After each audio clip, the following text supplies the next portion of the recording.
What is up, guys? Welcome on back to TK's Garage. And one of the questions I've been getting asked here consistently is, why is AutoNation selling Ford dealerships and potentially closing or selling Chrysler, Dodge, Jeep, Ram dealerships?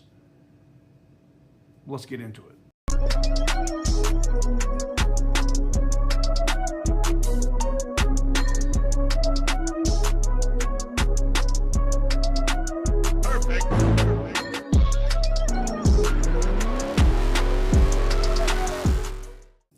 All right, guys, welcome on back to TK's Garage. In today's news, I got to tell you about why I think AutoNation is making the moves that it's making now. One, there's a fiduciary reason, right? It's all about money. If you have dealerships that are costing you money month after month, all your sales guys are in the bucket. If you don't know what that means, Google it. People aren't making sales. You can't move numbers. Now, that's not so much a problem on the Ford side. I mean, it is, but it's not as bad as it is at Stellantis, any of the Chrysler, Dodge, Jeep, Ram dealerships.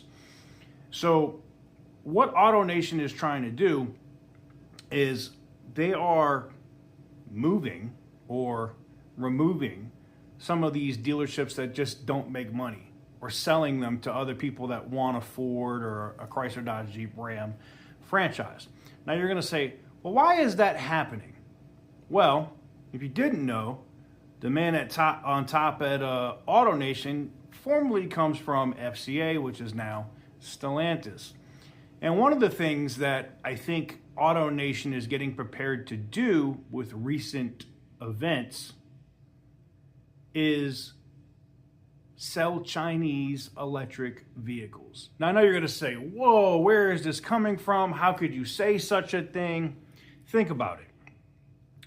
Before the Democratic National Convention, our current president, Joe Biden, came out and said, I'm putting 100% tariff on electric vehicles. Now, that goes into effect on September 1st, right?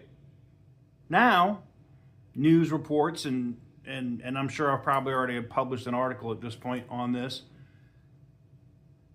are saying that it's delayed indefinitely. Well, that's interesting.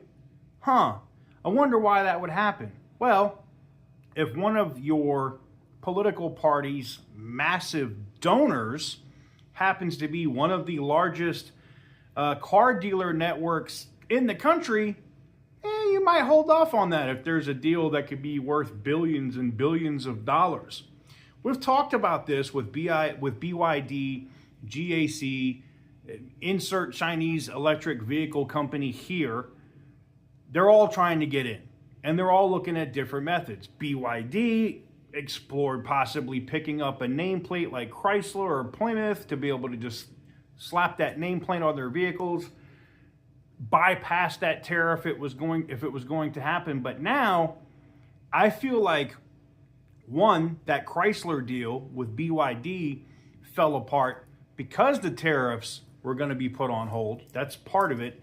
And two, now that the tariffs are put on hold, they're like, we'll just bring our brand in there. We just need a massive dealer network that'll work with us and sell it. Well, who has some of the best infrastructure? Penske, AutoNation, and Lithia. Those have just ridiculous infrastructure in terms of, if you wanted to open up a brand and drop it, yeah, AutoNation could do it, and in very short order. So I feel, and again, this is speculation on my part, but this is what I do as an analyst and somebody that's worked in intelligence for a long time, is I look at what's there, and what's there is they're getting ready to make a move. Could they be downsizing because they feel like the market's going to crash? That is another option, and I've heard that. I've had this discussion with friends in the automotive space. It's possible. But I think more likely, they want to jump on the cheap electric vehicle trend. Can you imagine a company like AutoNation opening, I don't know, a couple hundred stores nationwide, and at least one in every state, right? Let's say two in every state, maybe 3 in really big states, just in the continental U.S., not even including Hawaii or Alaska, right? Just here. And they drop the BYD Shark, that little mid-size pickup truck, that undercuts, say it's 25 grand. I'm sorry, but the Tacoma, the Cybertruck, the ZR2 from Chevy, all those even the Maverick is in trouble from Ford at that point. All of these mid-size or compact trucks are in trouble if that comes out here. Regardless of the build quality, because I know they're going to be, Chinese cars suck, TK, Chinese cars eat dick, blah, blah, blah. Okay, fine. Maybe they do. But consumers right now are starving, absolutely starving for an affordable vehicle. And what I can tell you about some of these Chinese vehicles, whether they're going to burn in your driveway or blow up or melt or fall apart down the road, if you can buy a nice vehicle that gives you like a luxury feel at 25 grand, brand new, as opposed to 50, 60, 70, 80, 100, that brand is going to catch on like wildfire here. Something to think about. Do I want it to happen? No. I think if it does happen, they say it'll be an automotive apocalypse. Maybe, or maybe the auto manufacturers will have to get their pricing in line to be able to compete and stop all this BS. Stop paying their executives $40 million a year to run an auto manufacturing company. I don't know.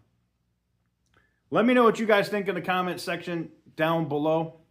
Give the video a big thumbs up if you like what I do. Hit the subscribe button if you haven't already. Let's discuss it in the comments. What do you think? Do you think AutoNation is getting ready with these tariffs basically being on hold indefinitely?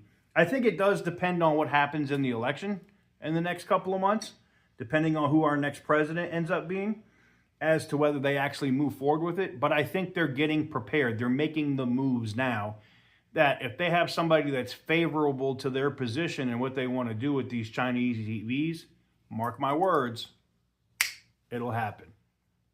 See you guys on the next video.